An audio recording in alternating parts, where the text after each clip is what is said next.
Doing well, son. Father. Come now. You know who sired you. That doesn't matter now.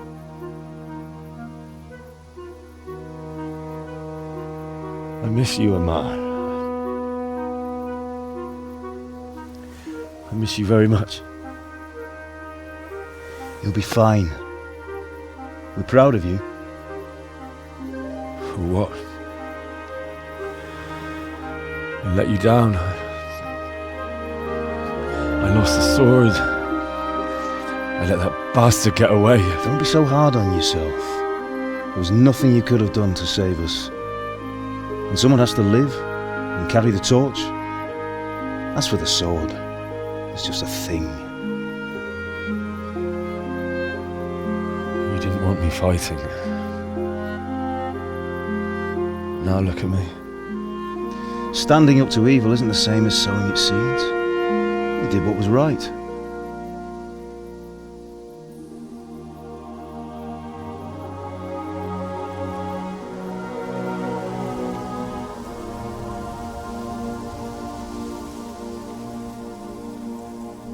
I have to leave you now. Oh, please. You know I can't stay.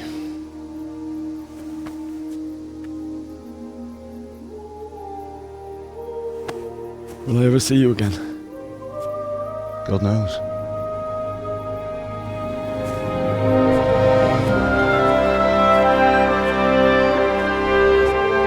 Make her proud.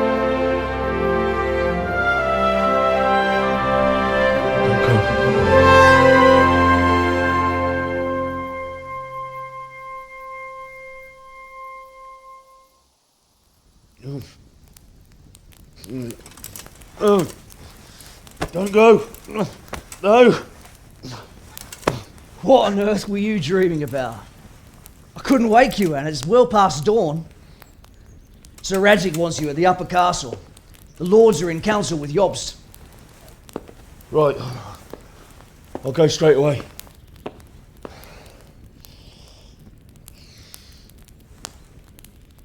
What is it?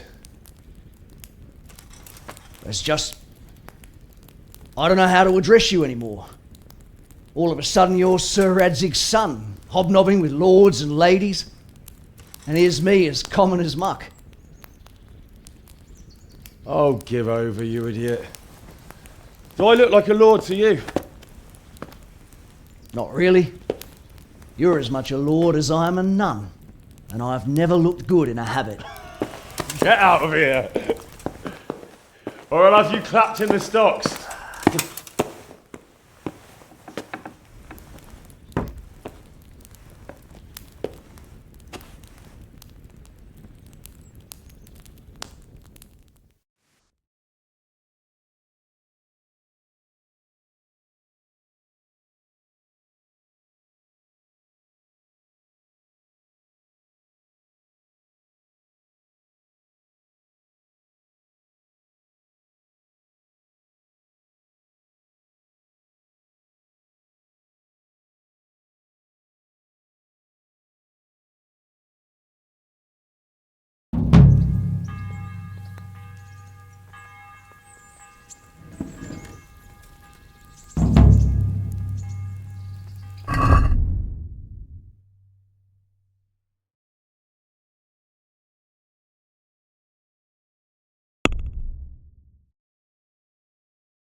Stop for a bit. I'll just give you a quick search. Okay. Why?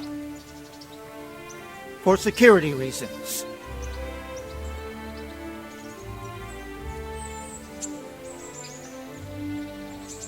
What's that to do with me? Don't you know who I am? Right. That is... certainly. Welcome, welcome.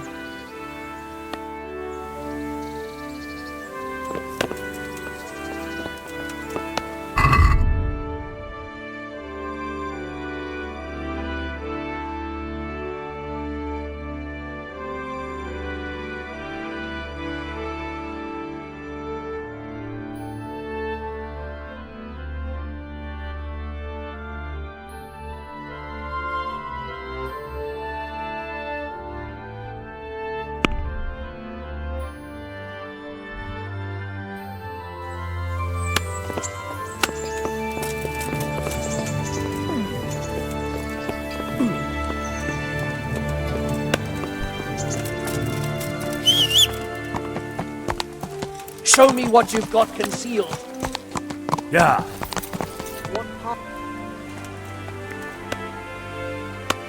What? Orders of his lord. Fine. Now, Right.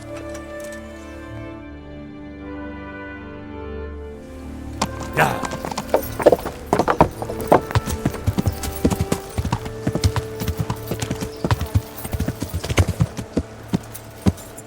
Yeah.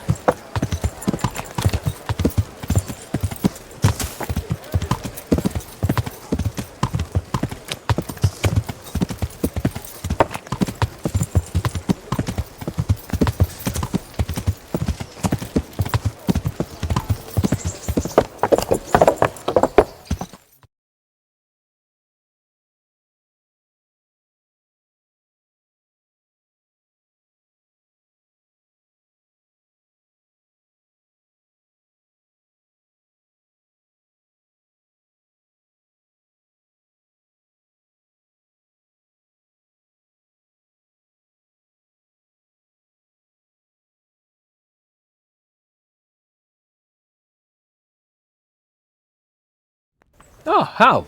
Are you going to the meeting with Margrave Jobst as well? I am. What about Istvan? I assume... That we didn't catch him? No. Because if we had, you'd be the first one to know. Have no fear. We'll get him eventually. I hope you're right. Anyway, let's go and see what Jobst wants from us.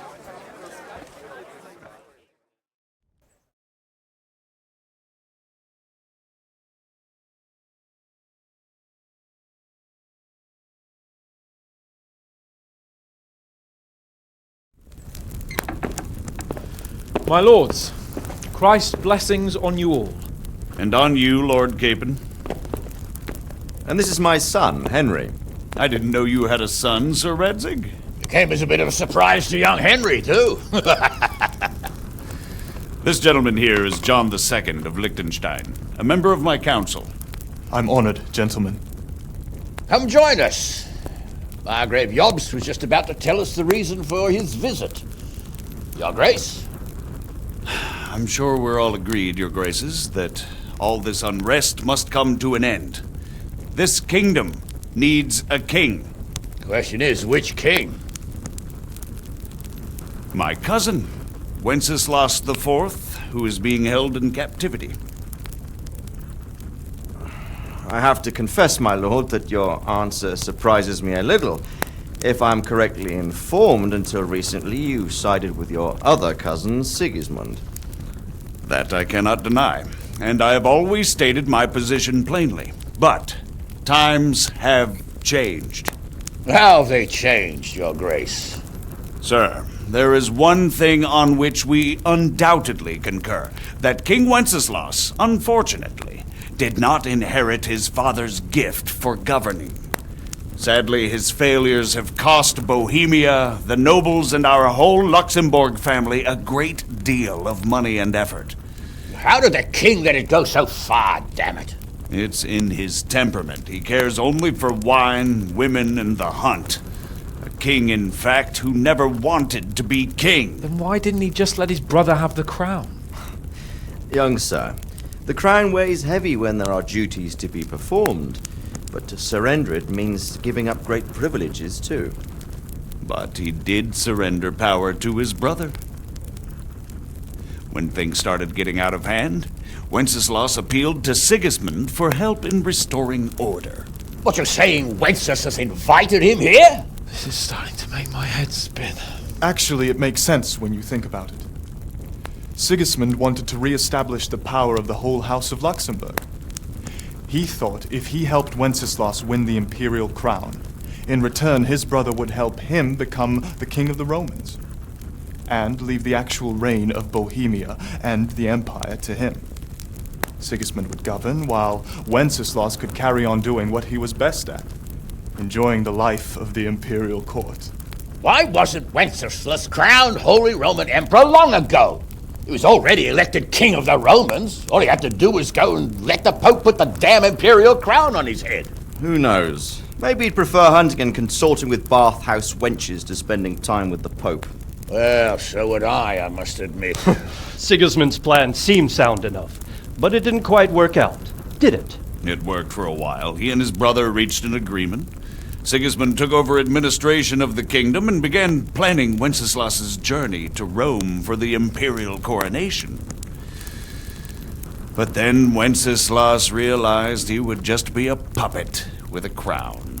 I must say, Margrave Jobst, Wenceslas and Prokop behave rather like naughty children in need of a good clout about the ears. Sigismund would agree. He was already planning his rule of Bohemia, and all of a sudden, the rug was pulled from under him. I'd say he lost his patience and decided he'd drag Wenceslas to the coronation kicking and screaming if he had to. Just like a naughty child, as you say. So he abducted him and your brother Prokop too, if I heard correctly. Correct. And you helped him do it, if I heard correctly. Yes, your graces, it's true. I was there when Sigismund abducted Prokop. I thought everything could somehow be settled, that we could make my brother see sense. But Sigismund just wanted to put an end to the dispute once and for all, whatever the cost. There was nothing I could do to stop him. And that's one of the reasons why I'm here. The worst of it is that it was all for nothing. Instead of putting a stop to the revolt, it escalated it, and the result is this chaos we have today. That's true enough, sir. But I must admit now, I'm not sure what your position is. The king is incompetent, but we must protect him? The simple truth, gentlemen, is that for all of Wenceslas's faults, we have no one else. So we'll have to make do with his idleness. People like him, though. But what can we do now? Sigismund has the League of Lords behind him. Otto von Bergholf, Heinrich von Rosenberg. The situation has gotten completely out of control. Now even the nobles of the League of Lords are realizing that Sigismund wasn't the right choice. So now Berghoff is on your side. Are we to assemble an army together with him and face Sigismund on the field of battle? We're not in Hungary now. Such affairs may be settled elegantly, without unnecessary hostilities or expenses. I have negotiated an alliance with the Hungarian bishops, the Polish, and of course the Czech nobility, against Sigismund. Every day he is losing the ground under his feet, and that's why I need your help too. What kind of help, though? Sigismund has a massive army, and Rosenberg, Berghoff, and Prague are behind him. Do you have an army you could face him with? But that's not what I mean at all. There's been a revolt against Sigismund in Hungary, partly due to my efforts, and now he'll have to choose whether he wants to gain the Bohemian crown, which is a very risky enterprise, or hold on to the Hungarian one. He can't have both. And there's a tough struggle awaiting him in Hungary. I'm not sure he'll win, and Rosenberg and Berghoff know it too. They're not stupid. If the Bohemian nobility stands together, they will turn. We are men of little consequence, Margrave. Radzig here lost everything because of his alliance with Wenceslas. Sir Divish came within a hair of the same fate. Even Rattay is defenseless against Sigismund and the League of Lords. What's more, your grace, King Wenceslas languishes in captivity in Vienna. He can't rule too well from there. And what do you propose? To sit with your arms folded till the Bohemian lands are turned to ashes like Skalitz? We have to put a stop to this senseless war! And do you know, sir, what the true position of the League of Lords is? I'm not on the best of terms with them at this moment, so you'll have to ask them yourselves. Yes. Why not? I'll go and visit Berghoff at his castle and we'll see what he tells me. You know, that's not such a bad idea, young sir. True. Though a little risky. I doubt Berghoff would harm a blue-blooded envoy. And you can find out what he has to say about developments and what the League of Lords is planning. Then we'll decide what to do next. I'll help you compose a letter to him. I'd like Henry to come with me. Why not? He's proven himself an able investigator, and he'll also be a good bodyguard if anything should happen. And I'll send Sir John here to Kuttenberg to be my eyes and ears there. I believe both your reports will help us get a better grip on the situation. When can you set out?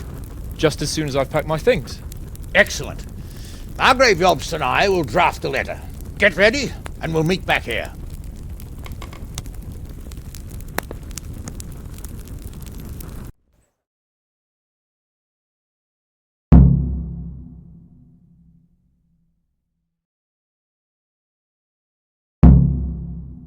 Lipa.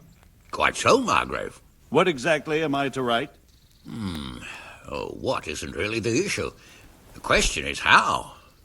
We need to learn where they stand on liberating the king and ousting Sigismund.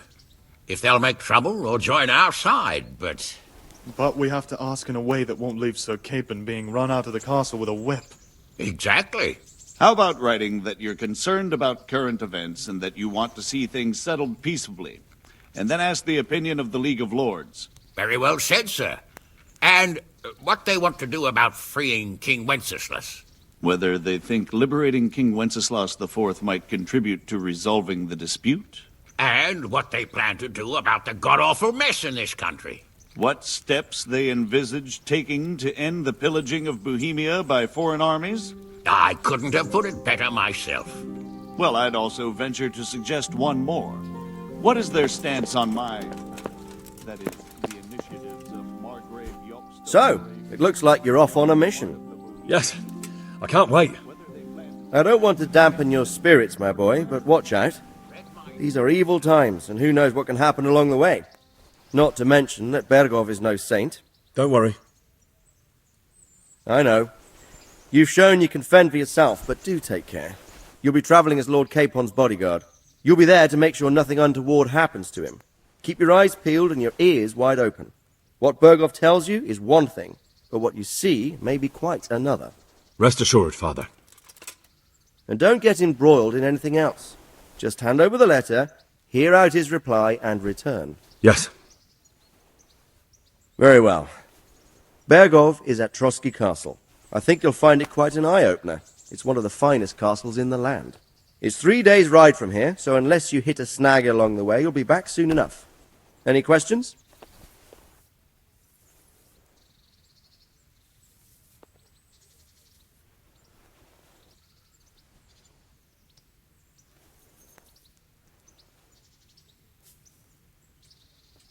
That's about all. Very well. Take the letter from Sir Hanush. And good luck, son.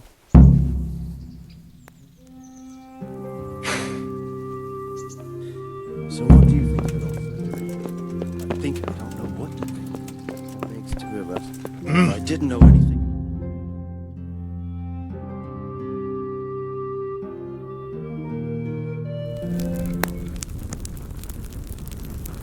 I believe we have written it well, gentlemen. Without a doubt. No one could deduce from this whether we are Sigismund's allies or foes. I must travel back to Brno now, but soon I will go to Brandenburg and I will stop here on the way back. By then, Sir Capon should be back and we can discuss how to proceed. Right. Before you leave, my lord, there is one thing that gives me no rest. Why did Sigismund come as a foe? It makes no sense. If I may, sir, I think I can explain. Oh, please enlighten us, young sir. I live not far from Hungary, where Sigismund reigns.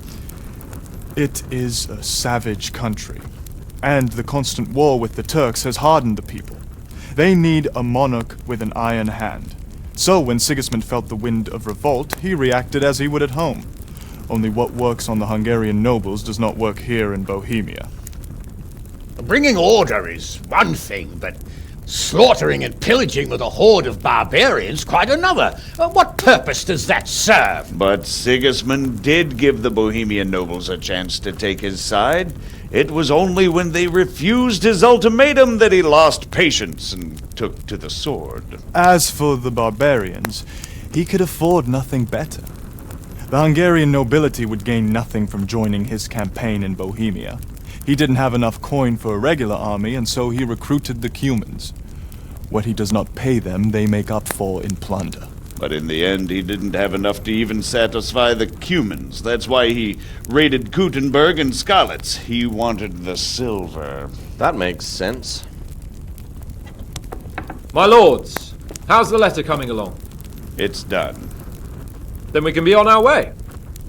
Now remember what we said, boy. All you have to do is deliver the letter, listen to the answer, and come back here.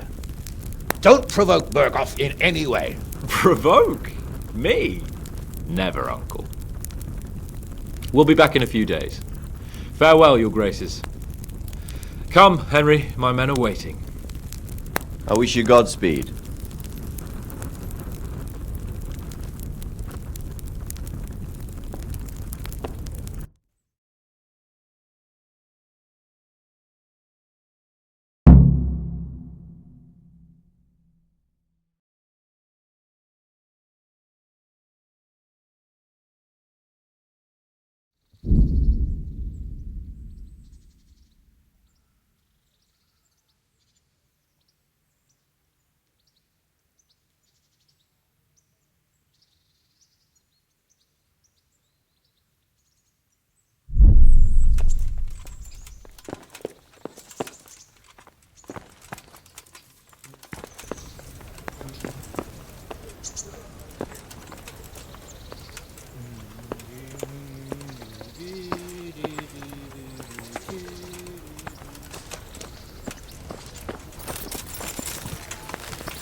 So, can we set off now, Henry?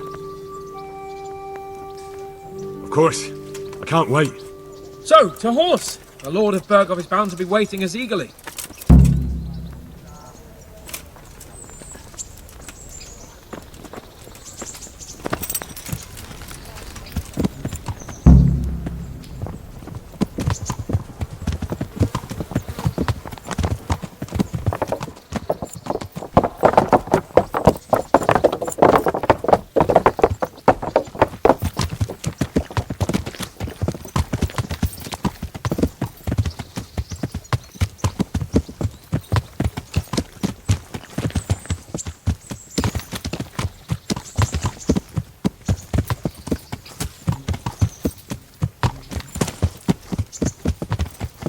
So, how is life as a highborn bastard? I'm getting used to it. What about Rodzig? Has he accounted for not owning up to you the whole time? He explained it. All will be well, I think. Glad to hear it. It's far more acceptable for a nobleman to befriend a noble bastard than a blacksmith's son. Mind you, don't come to blows with a blacksmith, my young lord.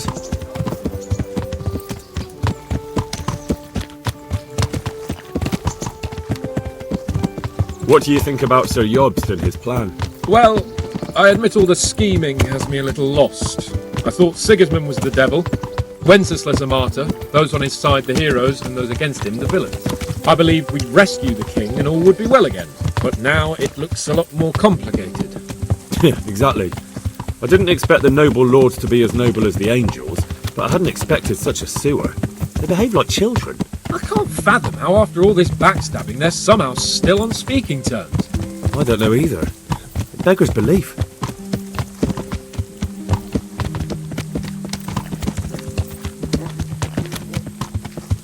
Did you know that King Wenceslas is such a feckless drunkard? Not really. And to be honest, I'm not sure I wanted to know. I slept better believing my fate was watched over by a wise and powerful monarch. So did I. What a dismal world when you can't keep trust in your own king. On the other hand, times were better with him here than with him gone. Isn't that the truth?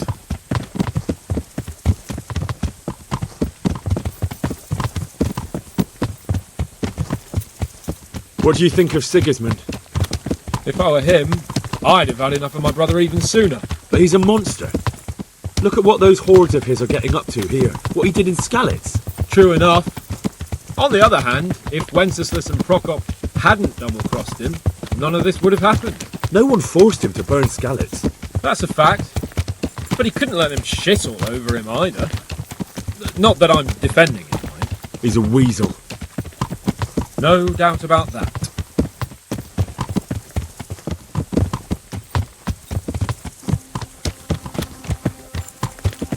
Do you know anything about Prokop? Ha! Sir Hanush could tell you a thing or two about him. Why?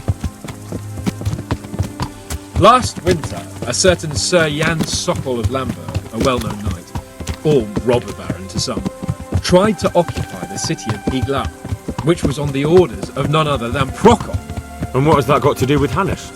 Well, he was there with him. Of course, that's not something to brag about in front of Jobst. And what was it all about? They wanted to occupy a city that was on the side of the League of Lords, but despite there being several hundred strong, they didn't take it. For one thing, they couldn't get past the Iglau women, with their pitchforks and cauldrons of hot water. I would never have thought of Sir Hanush as such a rebel.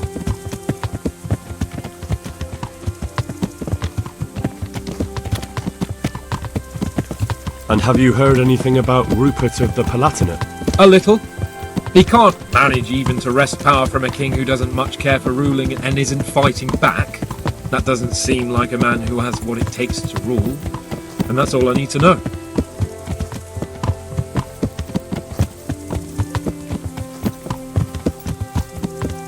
And that Berghoff we're going to see, do you know anything about him? I haven't heard much good about him, but I have a feeling that some other nobles are quite in awe of him. And his castle is apparently quite impressive. I'll be interested to see for myself.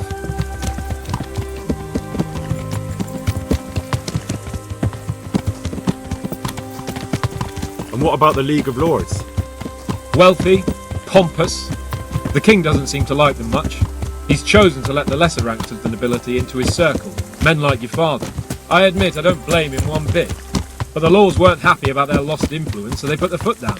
If I were Wenceslas, I'd have let them hang after they abducted me the first time, but he gave them seats at the provincial council? Little wonder they're back at their old tricks.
How about it, Henry? Can we go? Are you ready for this? Of course. At last I'll get to see more of the country and have a bit of an outing. Quite.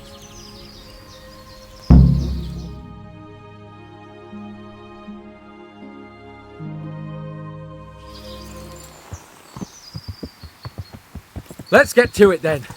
I finally have the feeling we're doing something worthwhile. We're helping to save the king. Instead of saving his drunken majesty, I'd rather find that whoreson who murdered my parents, get the sword back from him, and skewer him with it. Cheer up, Henry. I have a feeling you'll get your chance one day, and it won't be long in coming. Forward, men! Audentes fortuna juvat!